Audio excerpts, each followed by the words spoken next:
ഈ കഥ നടക്കുന്നത് പണ്ടുപണ്ടൊന്നുമല്ല. തമിഴ്നാട്ടിലെ സംഭവങ്ങൾ പറയുമ്പോൾ ഇങ്ങനെ ഒരു ആമുഖം വേണം. നമ്മൾ ഈ പൂമ്പാറ്റ ബാലരമ കഥകൾ പോലെ തന്നെ തുടങ്ങണം.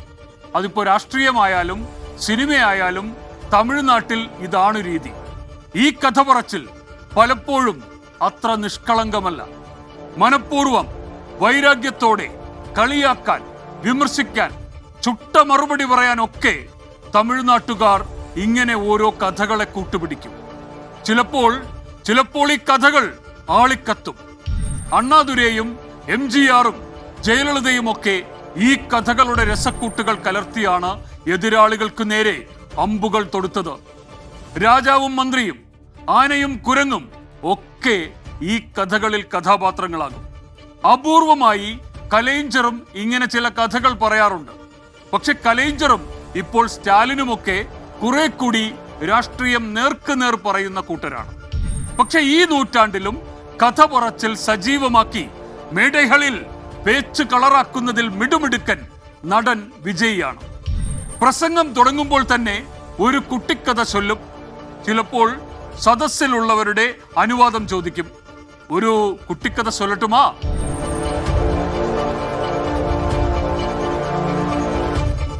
ഇത് കേൾക്കുമ്പോൾ തന്നെ അവിടെ കൂടിയിരിക്കുന്ന ആരാധകർക്കറിയാം തങ്ങൾക്ക് ആവശ്യമുള്ള എരിവും തീയും പുകയുമുള്ള എന്തോ ഒരു കാര്യം വരുന്നു. അതോടെ രസികർ ആഞ്ഞു കൈതട്ടും. ആവേശത്തോടെ വിജയ് കഥ തുടങ്ങും. കഥ പറഞ്ഞ ആളെ കയ്യിലെടുക്കുന്ന പ്രസംഗ ശൈലിയിലേക്ക് നമ്മുടെ രജനീകാന്ത് സജീവമായത് സമീപകാലത്താണ്. കൂടുതലും അനുഭവ കഥകളായിരിക്കും, സ്വയം കഥാപാത്രമായി വരുന്ന കഥകൾ. രജനി കഥ പറഞ്ഞ് വിവാദമുണ്ടാക്കുക എന്നത് അപൂർവമാണ്. തീർത്തും ഇല്ല എന്ന് തന്നെ പറയാം. പക്ഷേ അന്തക്കാലമൊക്കെ വരലാറ് ചരിത്രം. രജനീകാന്ത് പറഞ്ഞൊരു കഥ ഇതാ ഈ പറയുന്ന ദിവസങ്ങളിലേക്ക് നീളുന്ന ഒരു പൊളിറ്റിക്കൽ ഇമ്പാക്ട് കൂടി ഉണ്ടാക്കിയിരിക്കുന്നു എന്നതാണ് പ്രസക്തി.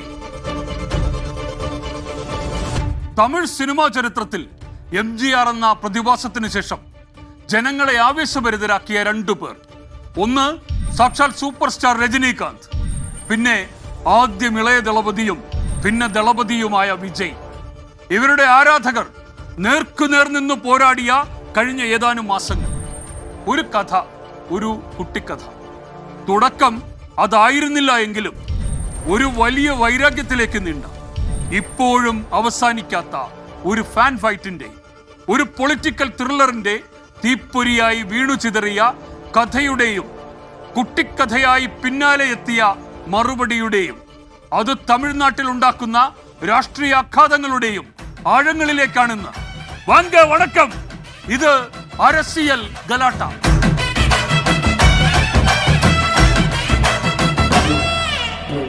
பறவைகளிலே வந்து இந்த காக்கா ரொம்ப குறும்பு பண்ணுறது ஜாஸ்தி. இந்த கழுகு இருக்கு இல்லையா, அது மேலே பறக்கும், மேலே பறக்கும், എപ്പാവത് കീഴെ വരും.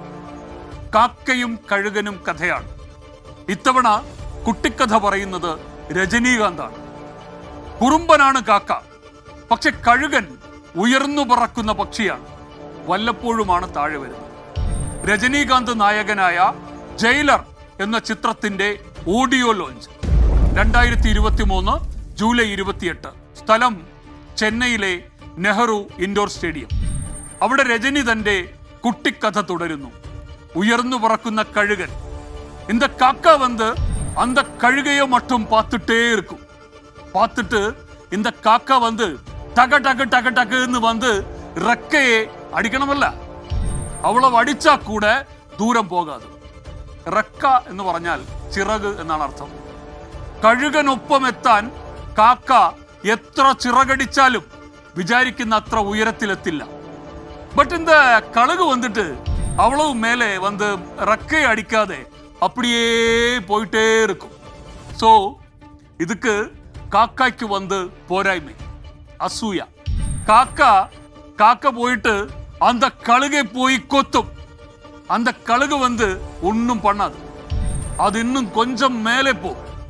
കാക്കയുടെ ഈ കുറുമ്പൊന്നും ശ്രദ്ധിക്കാതെ കഴുകൻ കൂടുതൽ ഉയരത്തിലേക്ക് പറന്നുകൊണ്ടേയിരിക്കും. കാക്ക വിടാതെ അതും മേലെ പോകും.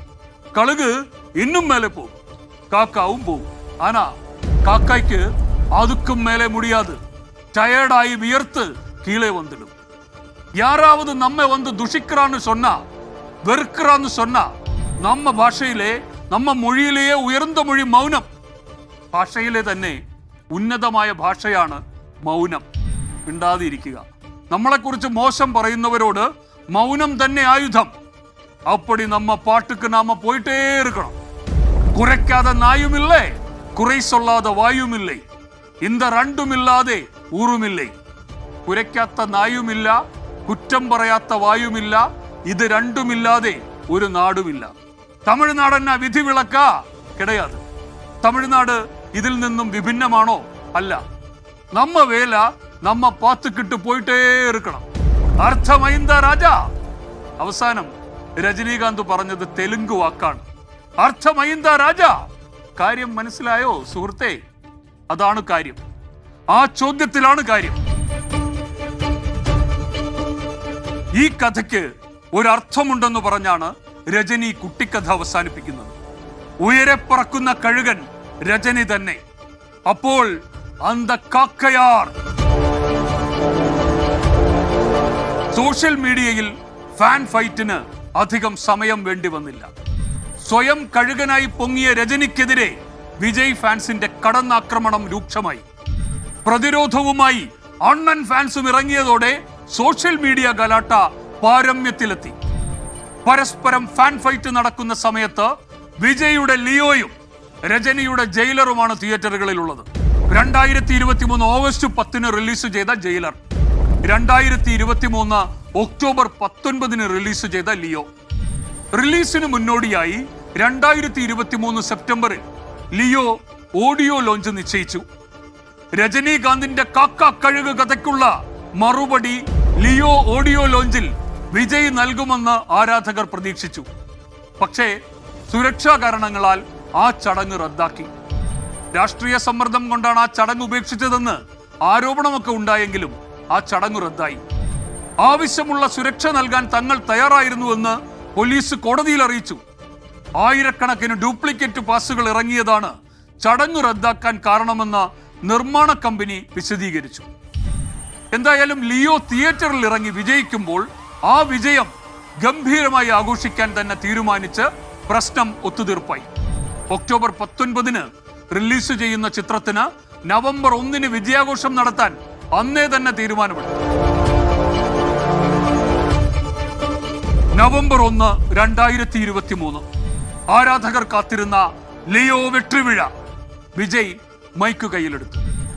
പതിവ് പോലെ ഒരു കുട്ടിക്കഥ പറയാൻ തുടങ്ങി. ഒരു കാട്ടുക്ക് 2 പേർ വേട്ടയ്ക്ക് പോറാൻ. എന്താ കാട്ടില് മാന്, മുയല്, യാന, മയില്, എന്താ കാക്ക കഴുക്. ആ വരി അത് പറഞ്ഞു പൂർത്തിയാക്കാതെ വിജയ് ഒന്ന് നിർത്തി.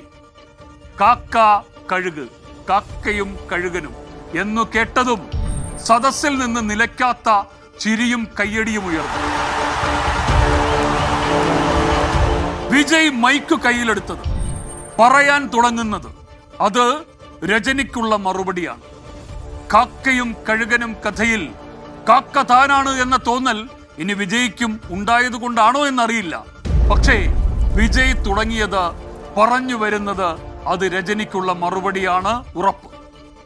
കയ്യടിയും ചിരിയും നിർത്താൻ അപേക്ഷിച്ച് വിജയ് കഥ തുടർന്നു. കാട്ടിൽ വേട്ടയ്ക്ക് പോകുന്ന 2 പേർ.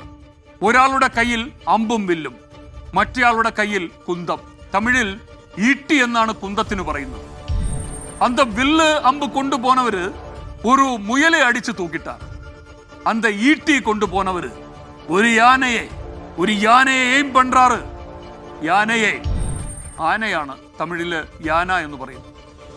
യാനയെ എയിം പண்றாரு ആന മിസ് ആയിடுச்சு. 2 പേര് തിരുമ്പ ഊരുക്കുള്ള വരാങ്ക.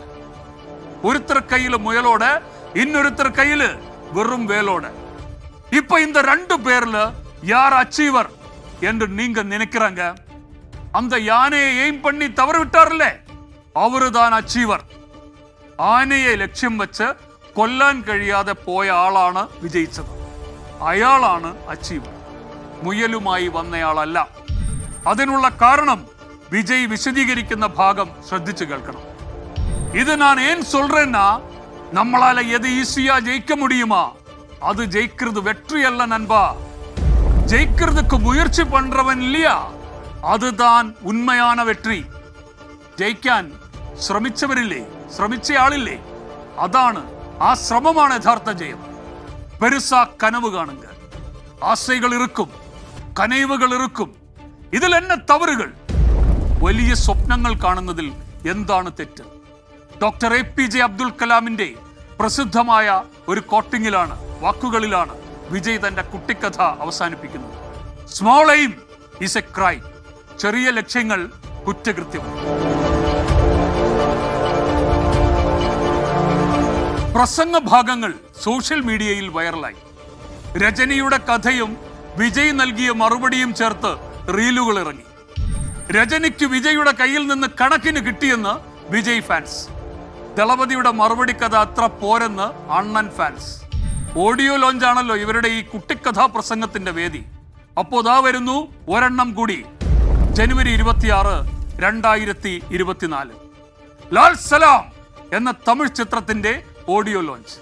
രജനീകാന്ത് അഭിനയിക്കുന്ന, രജനീകാന്തിന്റെ മകൾ ഐശ്വര്യ സംവിധാനം ചെയ്യുന്ന ചിത്രം. ആരാധകർക്ക്, സോഷ്യൽ മീഡിയ പോരാളികൾക്ക് ഉറപ്പായിരുന്നു വിജയ്ക്കൊരു മറുപടി കൂടി ഭാഷയിൽ നിന്ന് കിട്ടും. രജനീകാന്ത് പ്രസംഗം ആരംഭിച്ചു. പ്രസംഗം അരമണിക്കൂർ പിന്നിട്ടു. കഥയും തമാശയും അനുഭവങ്ങളും ഒക്കെയുണ്ട്. പക്ഷേ വിജയ് എന്നൊരു വാക്കോ കുട്ടിക്കഥയോ അതുവരെ പറഞ്ഞില്ല. ഒടുവിൽ 31-ാം മിനിറ്റിൽ രജനി പ്രസംഗം മറ്റൊരു ഗിയറിലേക്ക് തിരിച്ചു. കാക്ക കഴുക് കഥ സോഷ്യൽ മീഡിയയിൽ തെറ്റായ രീതിയിൽ വ്യാഖ്യാനിക്കപ്പെടുന്നതിൽ എനിക്ക് അസ്വസ്ഥതയുണ്ട് എന്ന് തുടക്കം. இந்த விஜய் என் கண் முன்னாலே வளர்ந்த பையன். அவ வீட்டில் தர்மத்தின் தலைவன் ஷூட்டிங் பண்ணும்போது அவருக்கு ஒரு 13-14 வயசு இருக்கும். விஜய்க்கு மேடையில் இருந்து பார்த்துட்டே இருக்காங்க. ஷூட்டிங் முடிஞ்ச உடனே சந்திரசேகர் இன்ட்ரோடியூஸ் பண்ணாங்க, என்னோட பையன் ஆக்டிங்கிலே இன்ட்ரெஸ்ட் இருக்கு, அவங்கிட்ட கொஞ்சம் சொல்லு, படிச்சுட்டு வந்து ஆக்ட் பண்ணலாம், പഠിപ്പ് பண்ண சொல்லுங்க கொஞ்சம். വിജയുടെ അച്ഛൻ സംവിധായകൻ ചന്ദ്രശേഖർ ചിത്രത്തിന്റെ ഷൂട്ടിങ്ങിനിടെ മകനെ രജനീകാന്തിന് പരിചയപ്പെടുത്തിയ കാര്യമാണ് രജനീകാന്ത് പറയുന്നത്. പഠിപ്പെല്ലാം കഴിഞ്ഞിട്ട് മതി സിനിമ എന്ന് തന്റെ മകൻ വിജയെ ഉപദേശിക്കാനാണ് അദ്ദേഹം രജനീകാന്തിനോട് അഭ്യർത്ഥിച്ചത്. വിജയോட പഠിപ്പ് முடிஞ்ச பிறகு ஆக்ட் பண்ணலாம் என்று நானும் சொன்னேன். அதுக்கப்புறம் விஜய் வந்து ஆக்டராയി படிப்படியா வந்து அவரோட உழைப்பாலே வந்து இப்போ ஒரு இடத்துல இருக்காங்க. രജനിയുടെ പ്രസംഗം കേട്ട് അവിടെ കൂടിയ ആരാധകർ ഒന്ന് നടുങ്ങി. അണ്ണൻ ഇതാ വിജയോട് സന്ധിയാകുന്നു. രജനീകാന്ത് മയപ്പെടുന്നു എന്ന് തന്നെ എല്ലാവരും കരുതി. അങ്ങനെ മാധ്യമങ്ങളും എഴുതി, പുലി പതുങ്ങിയിരിക്കുന്നു. പക്ഷെ രജനി ആരാധകർ അവരുടെ ഭാഗം രാഗി മിനുക്കി. സിനിമയിൽ സൂപ്പർ സ്റ്റാർ രജനീകാന്തിന്റെ കൊടി പറക്കുമ്പോൾ വിജയ് തീരെ ചിന്ന പയ്യനായിരുന്നെന്ന് ഓർമ്മിപ്പിച്ചതാണ് അണ്ണൻ എന്ന് ആരാധകർ തിരിച്ചടിച്ചു. താൻ അഭിനയിക്കുമ്പോൾ മാറിയിരുന്ന് കാഴ്ച കണ്ട 13 വയസ്സുകാരൻ തന്റെ കൺമുന്നിലാണ് വളർന്നത് എന്നുള്ള രജനീകാന്തിന്റെ പ്രസംഗ ഭാഗം അത് വിജയ്ക്കുള്ള ഒരു കൊട്ടായിരുന്നു എന്ന അർത്ഥവ്യാഖ്യാനമുണ്ടായി. എങ്കിലും രജനീകാന്ത് പിൻവാങ്ങി, പുലി പതുങ്ങി എന്ന വാദത്തിനായിരുന്നു കൂടുതൽ മുൻതൂക്കം. ഒരു സർക്കാർ ചടങ്ങ്, ചെന്നൈയാണ് സ്ഥലം. ഇളയരാജയുടെ സംഗീത യാത്രയുടെ 50 വർഷങ്ങൾ. ഇളയരാജയ്ക്ക് സർക്കാരിന്റെ ആദരം. സെപ്റ്റംബർ 13, 2025. മൈക്ക് കയ്യിലെടുത്ത രജനീകാന്ത് വേദിയിലുള്ളവരെ ഔപചാരികമായി സംബോധന ചെയ്യാൻ ആരംഭിച്ചു. ചടങ്ങിലെ മുഖ്യ അതിഥിയാണ് രജനീകാന്ത്. മുഖ്യമന്ത്രി MK സ്റ്റാലിനെയാണ് ആദ്യം അഭിസംബോധന ചെയ്യുന്നത്. തീയതി സെപ്റ്റംബർ 13, 2025. ഇന്ത്യ നാട്ടരസിയലിൽ ഒരു നക്ഷത്രமாக இருந்து கொண்டு தமிழ்நாட்டு அரசியலில் ഇന്ത്യ നാട്ട് ആളുങ്കட்சிകൾക്കും പുതിയ പഴയ എതിർക്കட்சிകൾക്കും ഒരു സവാലാக இருந்து கொண்டு வாங்க 26லே பார்க்கலாம் அப்படின்னு அந்த புன்னகையோடம் செல்ஃபி கொண்டிருக்கும் CM அவர்களுக்கு என்னுடைய நண்பன் MK സ്റ്റാലിൻ അവർക്ക് என்னுடைய முதல் கண் வணக்கம். ഇടയ്ക്കുള്ള ഒരു വരി ഇങ്ങനെയാണ്: ഇന്ത്യ നാട്ട് ആളുങ്കட்சிകൾക്കും, അതായത് ഇപ്പോൾ ഇന്ത്യയിലെ ഭരിക്കുന്ന പാർട്ടിക്കും പുതിയ പഴയ എതിർകക്ഷികൾക്കും ഒരു സവാലാക ഇരുന്നുകൊണ്ട് പുതിയതും പഴയതുമായ രാഷ്ട്രീയ പാർട്ടികൾക്ക് ഒരു വെല്ലുവിളിയാകുന്ന ആളാണ് സ്റ്റാലിൻ എന്നാണ് രജനിയുടെ പ്രസംഗം.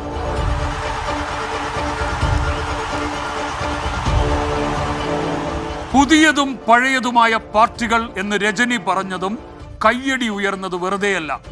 പുതിയ പാർട്ടി അത് വിജയ് നയിക്കുന്ന TVKയ്ക്കുള്ള നേരമ്പായിരുന്നു. വിജയിയെ സ്റ്റാലിൻ ഭയക്കുന്നില്ലെന്നും 2026 അസംബ്ലി തെരഞ്ഞെടുപ്പിൽ കാണാം എന്ന വെല്ലുവിളിയോടെ ചിരിച്ചുകൊണ്ട് കാത്തിരിക്കുന്നുവെന്നും മുന്നറിയിപ്പ് നൽകി സ്റ്റാലിന്റെ തോഴൻ രജനീകാന്ത്. സദസ്സിലുള്ളവരെ വളരെ വേഗം പേരു പറഞ്ഞു പോകുന്ന പതിവ് ശൈലിയിലല്ല. ഇളയരാജയുടെ സംഗീതയാത്രയുടെ വേദിയിൽ ചെറിയ വാക്കുകളിൽ കടുത്ത രാഷ്ട്രീയം പറഞ്ഞ രജനി തന്റെ കൂറ് സ്റ്റാലിനൊപ്പമാണെന്ന് പ്രഖ്യാപിക്കുക കൂടി ചെയ്യുകയായി. ഇതൊന്നു മാത്രമല്ല ആ പ്രസംഗത്തിന്റെ പ്രസക്തി. അന്ന് വിജയ് എന്ന നടന്റെയും അദ്ദേഹം പ്രഖ്യാപിച്ച TVK എന്ന രാഷ്ട്രീയ പാർട്ടിയുടെയും ഏറ്റവും സുപ്രധാനമായ ദിനമായിരുന്നു. വിജയ് വാർത്തകളിൽ ഏകപക്ഷീയമായി നിറയേണ്ട ദിവസമായിരുന്നു സെപ്റ്റംബർ 13, 2025. വിജയ് തന്റെ പാർട്ടി പ്രഖ്യാപിച്ചതും മെമ്പർഷിപ്പ് വിതരണം ആരംഭിച്ചതും 2024 ആദ്യ സംസ്ഥാന സമ്മേളനവും 2024 തന്നെ നടന്നു.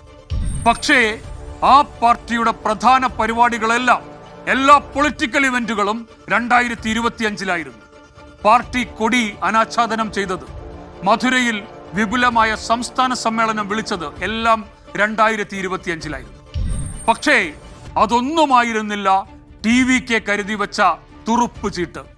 അത് തമിഴ്നാടിനെ മുഴുവൻ വിജയ് എന്ന നടന്റെ താരപ്രഭ കൊണ്ട് ഇളക്കി മറിക്കാനുള്ള ഒരു പര്യടന പരിപാടിയായിരുന്നു. 2026 തെരഞ്ഞെടുപ്പ് മാത്രം ലക്ഷ്യം വെച്ച് സംസ്ഥാനത്തെ മുഴുവൻ അസംബ്ലി മണ്ഡലങ്ങളിലും വിജയ് എത്തുന്നു. റോഡ് ഷോ, പ്രസംഗം, ഗൃഹസന്ദർശനങ്ങൾ, റാലി, സംസ്ഥാനമാകെ വിജയ്മയം. അതായിരുന്നു TVKയുടെ പ്രധാന പ്ലാൻ. ആരംഭിക്കുന്നത് ട്രിച്ചിയിൽ നിന്ന്. വിജയ് എന്ന നടന്റെ രാഷ്ട്രീയ ജീവിതത്തിലെ സുപ്രധാനമായ ദിവസം ട്രിച്ചി കിക്ക് ഓഫ്, സെപ്റ്റംബർ 13, 2025. ആ ദിവസം അത് വിജയ് കാത്തുവച്ച ദിവസമായിരുന്നു. പക്ഷെ ഏതാണ്ട് 1.5 വർഷത്തിന് മേലെയായി, കൃത്യമായി പറഞ്ഞാൽ 2024 ജനുവരി 26 ലാൽ സലാം ഓഡിയോ ലോഞ്ചിന്റെ അന്ന് പതുങ്ങിയെന്ന് കളിയാക്കിയവർക്കുള്ള മറുപടി. തക്കം പാർത്തിരുന്ന് പതുങ്ങിയ പുലി ആ ദിവസം തന്നെ നോക്കി കുതിച്ചു. വിജയുടെ ട്രിച്ചി കിക്ക് ഓഫിന്റെ വാർത്തകളെ അട്ടിമറിക്കാൻ, അല്ലെങ്കിൽ ആ വാർത്താ കോളങ്ങളെ നേർപകുതിയാക്കി കുറയ്ക്കാൻ, അത് പങ്കുവയ്ക്കാൻ തനിക്കാകും എന്ന രജനിയുടെ ബുദ്ധിയാണ് ആ വേദിയിൽ കണ്ടത്. ഇളയരാജയോടുള്ള ബഹുമാനത്തിൽ പൊതിഞ്ഞ ആ ചടങ്ങ് അന്ന് നടന്നത് തന്നെ രജനിക്ക് വേണ്ടിയാണെന്ന് തോന്നിപ്പോയവർ പോലുമുണ്ട്. രാഷ്ട്രീയ മൗനത്തിലായിരുന്ന രജനീകാന്ത് ഇതാ ഉണർന്നിരിക്കുന്നു. രജനീകാന്തിന് ഒരു ലക്ഷ്യമുണ്ട്. അത് വിജയ് എന്ന രാഷ്ട്രീയ നേതാവിന്റെ പരാജയമാണ്. TVKയുടെ ട്രിച്ചി കിക്ക് ഓഫിനേക്കാൾ പ്രാധാന്യം കിട്ടി രജനിയുടെ പ്രസംഗത്തിന്. സൺ TVയും ദിനകരനുമടക്കം മുഖ്യധാരാ മാധ്യമങ്ങളിലേറെയും DMK കുടുംബത്തിന്റെ നിയന്ത്രണത്തിലാണെന്നതും പ്രത്യേകം ശ്രദ്ധിക്കണം. വിജയുടെ വാർത്തയെ രണ്ടാമതാക്കാൻ ഒരു കാരണം കിട്ടിയ തമിഴ് മാധ്യമങ്ങൾ രജനീകാന്തിന്റെ പ്രസംഗത്തിന്റെ ആമുഖം നന്നായി തന്നെ ആഘോഷിച്ചു. ട്രിച്ചി കിക്ക് ഓഫ് കഴിഞ്ഞ് കൃത്യം 14 ദിവസങ്ങൾ, അതേ മാസം 2025 സെപ്റ്റംബർ 27 വിജയുടെ റോഡ് ഷോ കരൂരിലെത്തി. വിജയുടെ രാഷ്ട്രീയ ജീവിതത്തിലെ ഏറ്റവും ദുഃഖകരമായ, മറക്കാനാകാത്ത ദുരന്തം, 41 പേരുടെ ജീവനെടുത്ത ആ ഫാറ്റൽ സ്റ്റാമ്പേജ്. രജനീകാന്ത് വിജയ് പോര് കുട്ടിക്കഥകൾ കൊണ്ട് മാത്രമുണ്ടായതല്ല. സിനിമയിലോ രാഷ്ട്രീയത്തിലോ ഏതെങ്കിലും ഒന്നിൽ മാത്രമായി അത് ഒതുക്കാൻ കഴിയുന്നതുമല്ല. അത് വ്യക്തിപരവും സിനിമയുടെ ഭാഗവും രാഷ്ട്രീയം കലർന്നതുമാണ്. രജനീകാന്ത് ഒരു പുതിയ പാർട്ടി ഉണ്ടാക്കി BJPയോടും AIADMKയോടും സന്ധി ചെയ്ത് മുന്നണിയായി മത്സരിക്കുമെന്നും രജനീകാന്ത് തന്നെ അതിന്റെ അമരത്തിരുന്ന് സംസ്ഥാനം ഭരിക്കുമെന്നും ആദ്യം ഒരു കഥ പരന്നു. രജനീകാന്ത് ഈ കഥകളെയും രാഷ്ട്രീയ ഊഹങ്ങളെയും നിഷേധിച്ചതേയില്ല. ആരാധകരുടെ സമ്മേളനം, രാഷ്ട്രീയ ആലോചനകൾ, രസികർ മன்றത്തിൽ ചില RSS ബന്ധമുള്ളവരുടെ സാന്നിധ്യം, സാക്ഷാൽ നരേന്ദ്രമോദി രജനീകാന്ത് കൂടിക്കാഴ്ച എല്ലാം ചേർത്തുവെച്ച് തമിഴകത്തും കേരളത്തിലും അങ്ങ് ഡൽഹിയിൽ വരെയും ചർച്ചകൾ തകൃതിയായി. പക്ഷെ 2021 തമിഴ് രാഷ്ട്രീയത്തിൽ സജീവ ചർച്ചയായ കൊങ്കുനാടെന്ന പുതിയ വിഭജന പദ്ധതി, അത് സത്യമോ മിഥ്യയോ അതറിയില്ല. പക്ഷേ ആ ചർച്ചകൾ രജനീകാന്തിനെ പിന്നോട്ട് വലിച്ചു. കൊങ്കുനാട് രൂപീകരണ സിദ്ധാന്തം ഒരു BJP അനുകൂല നീക്കമായിരുന്നു. പിന്നോട്ട് വലിഞ്ഞ രജനീകാന്ത് വീണ്ടും തമിഴ് കൊമേഴ്സ്യൽ സിനിമകളിൽ സജീവമായി. അപ്പോൾ ഇളയ ദളപതി എന്ന പേരുമാറ്റി സ്വയം ദളപതിയായി സ്ഥാനാരോഹണം നടത്തിയിരുന്നു വിജയ്, സിനിമയിലെ സൂപ്പർ ഹീറോ. പക്ഷേ പഴയ ഭാഷയുടെ മടങ്ങിവരവ് പഴയതിലും ബോക്സ് ഓഫീസ് പ്രഹരശേഷിയുള്ളതായി. സോഷ്യൽ മീഡിയ ഹാൻഡിലുകളിൽ വിജയ് രജനി ആരാധകർ തമ്മിൽ ഏറ്റുമുട്ടൽ സജീവമായത് ഈ ഘട്ടത്തിലാണ്. ആദ്യം വെറും ഫാൻ ഫൈറ്റ്, പിന്നെ നമ്മൾ പറഞ്ഞ ഓരോരോ കുട്ടിക്കഥകളുടെ രൂപത്തിൽ നേർക്കുനേർ പോര്. ഒടുവിൽ താൽക്കാലിക വെടിനിർത്തലുമായി രജനീകാന്ത്. പക്ഷേ രജനീകാന്ത് അപ്പോഴൊന്നും വെറുതെ ഇരിക്കുകയായിരുന്നില്ല. വിജയ് രാഷ്ട്രീയത്തിലേക്ക് പ്രവേശിക്കുന്ന ഘട്ടമെത്തിയപ്പോഴാണ് രജനീകാന്ത് കളമറിഞ്ഞു കളി തുടങ്ങിയത്. ആദ്യം ചെയ്തത് സ്റ്റാലിനുമായുള്ള ബന്ധം പൊടി തട്ടിയെടുക്കുകയായിരുന്നു. സ്റ്റാലിൻ, ഉദയനിധി, പിന്നെ മാരൻ കുടുംബം, DMK മാരൻ കുടുംബത്തിലെ സൺ പിക്ചേഴ്സ് വേദികളിലെ സജീവ സാന്നിധ്യമായി, പിന്നീട് സൺ സിനിമകളിലെ നായകനായി. പലപ്പോഴും രജനീകാന്ത് മറയില്ലാതെ തന്നെ DMK കരുണാനിധി സ്റ്റാലിൻ ബന്ധവും സൗഹൃദവും മനഃപൂർവ്വം ഓർത്തെടുത്ത് തുറന്നു പറഞ്ഞു തുടങ്ങി. ഈ ഘട്ടത്തിലാണ് കമലഹാസനും അദ്ദേഹത്തിന്റെ മക്കൾ നീതി മയ്യം എന്ന പാർട്ടിയും DMK പാളയത്തിലേക്ക് എത്തിയത്. അതോടെ കമലഹാസനുമായുള്ള ബന്ധവും രജനീകാന്ത് കൂടുതൽ ദൃഢമാക്കി. ഗ്രൗണ്ട് വർക്കുകൾ പൂർത്തിയായപ്പോഴാണ് ആ ദിവസം വന്നത്. രജനി തന്റെ മൈക്ക് കയ്യിലെടുത്തു. രജനീകാന്ത് രാഷ്ട്രീയ ലക്ഷ്യത്തോടെ ഇതിനു മുമ്പും മൈക്ക് കയ്യിലെടുത്തിട്ടുണ്ട്. 1991 അധികാരത്തിലെത്തിയ ജയലളിതയെ താഴെ ഇറക്കാൻ രജനീകാന്ത് നടത്തിയ രാഷ്ട്രീയ കരുനീക്കങ്ങൾ ഏവർക്കും അറിയാവുന്നതാണ്. ആ കാലയളവിൽ രജനീകാന്ത് നടത്തിയ പ്രസംഗങ്ങളേറെയും ജയലളിതയ്ക്കും സംസ്ഥാന സർക്കാരിനുമെതിരെയുള്ള നേരമ്പുകൾ തന്നെയായിരുന്നു. ജയലളിത വീണ്ടും ആഴ്ചയ്ക്ക് വന്നാൽ അന്ത ആണ്ടവനാൽ കൂടെ തമിഴ്നാട്ടെ കാപ്പാത്ത മുടിയാതെ എന്ന രജനീകാന്തിന്റെ പ്രയോഗത്തിലാണ് 1996 തമിഴ്നാട്ടിലെ യുവാക്കൾ ഇളകിമറിഞ്ഞത്, ജയാഭരണത്തെ തൂത്തെറിഞ്ഞത്. ഒരിക്കൽ കൂടി രജനി മൈക്ക് കയ്യിലെടുക്കുമ്പോൾ തമിഴ് രാഷ്ട്രീയ ജ്യോത്സ്യന്മാർ ആ പഴയ കാലത്തെ തീർത്തും അവഗണിക്കുന്നില്ല. അന്നത്തെ രജനീകാന്ത് അല്ല ഇന്ന്. രാഷ്ട്രീയത്തിൽ ഇറങ്ങാതെ പിന്മാറിയ ആളാണ്. പക്ഷേ ഈ കുറഞ്ഞ ദിവസങ്ങളിൽ രജനീകാന്ത് വിജയ്ക്കെതിരെ നടത്തിയ കരുനീക്കങ്ങൾ തള്ളിക്കളയാവുന്നതല്ല. ചിലപ്പോൾ അറിഞ്ഞതിനേക്കാൾ കൂടുതൽ അറിയാത്ത നീക്കങ്ങൾ ഉണ്ടാകാം. മാത്രമല്ല, രജനിയുടെയും കമലിന്റെയും ആരാധകരുടെ ഒരു വലിയ തലമുറ ഇപ്പോഴും വോട്ടർമാരായുണ്ട്. സിനിമാ താരത്തേക്കാൾ ആരാധക സമ്പത്തുമായി സ്റ്റാലിനുണ്ട്. രാഷ്ട്രീയ കരുത്തിൽ AIADMK BJP സഖ്യം പോലുള്ള മറ്റു മുന്നണികളുണ്ട്. അതുകൊണ്ടാണ് ജനക്കൂട്ടത്തെ കണ്ടുള്ള കണക്കാണോ യഥാർത്ഥ കണക്ക് എന്നൊരു സംശയം രാഷ്ട്രീയ ജ്യോത്സ്യന്മാർക്ക് ഇപ്പോഴും ഉള്ളത്. രജനിയുടെ ചുരുങ്ങിയ വാക്കുകൾ അത് വിജയുടെ രാഷ്ട്രീയ മുന്നേറ്റത്തിനുള്ള ഒരു ഓപ്പൺ ചെക്ക്മേറ്റ് ആകുന്നതും ഇതേ കാരണങ്ങൾ കൊണ്ടാണ്.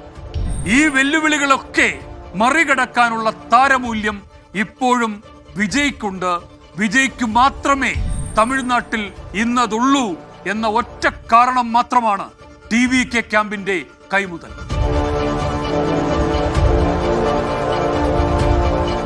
താരങ്ങളുടെ വാശിപ്പോരിൽ പരസ്പരം കൊമ്പുകോർക്കാൻ സിനിമ തന്നെ ഇവർ ആയുധമാക്കിയിട്ടുണ്ട്. നമ്മൾ കണ്ടതും കേട്ടതുമല്ല കഥ, അതിനിയുമുണ്ട്. തമിഴ് സിനിമയിലെ സ്റ്റാർ പദവിയെ ചൊല്ലി ആരംഭിച്ച ഏറ്റുമുട്ടലിന്റെ രസകരമായ ഒരേടുണ്ട്. രജനി വിജയ് വൈരാഗ്യകാണ്ഡത്തിലെ ആ തനി സിനിമാറ്റിക് കഥ ഇനി ഒരിക്കൽ പറയാം. വീണ്ടും സന്ധിക്കും വരേക്കും വണക്കം.